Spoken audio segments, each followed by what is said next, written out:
paano ko transfer yung PayPal balance ko to my GoTime Bank. Paano i-link ang GoTime Bank sa PayPal. So first I did is log in on the PayPal, of course. So tapos dito ako sa link a card. So for example, we link the card and your debit card, the GoTime Bank. So just type the number over here. So kasi na ano ko na yun, na link ko na, hindi ko na isusulat. Tapos select type of card, simple Visa yon, Visa yung GoTime. And then the expiration date that is nakikita yan sa card, pati yung security code. Doon lang yan nakikita sa card lahat. Tapos link a card. Yun lang. And then madali lang siyang i-link talaga, mga minutes lang siguro yung na-link na.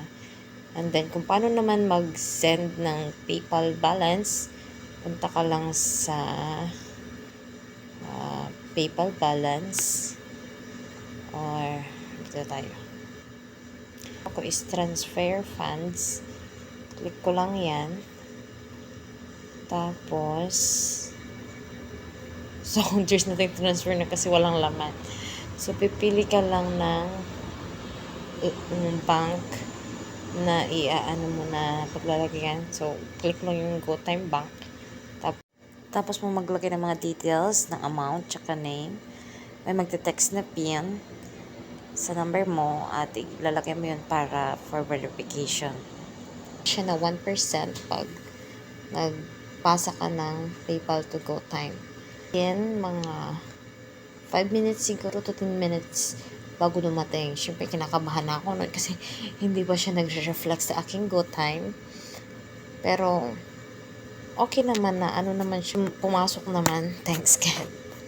Sobrang kaba ko talaga nung hindi pa nagre-reflect ng mga ilang minutes na, syempre, ang laking amount ng pera na yon.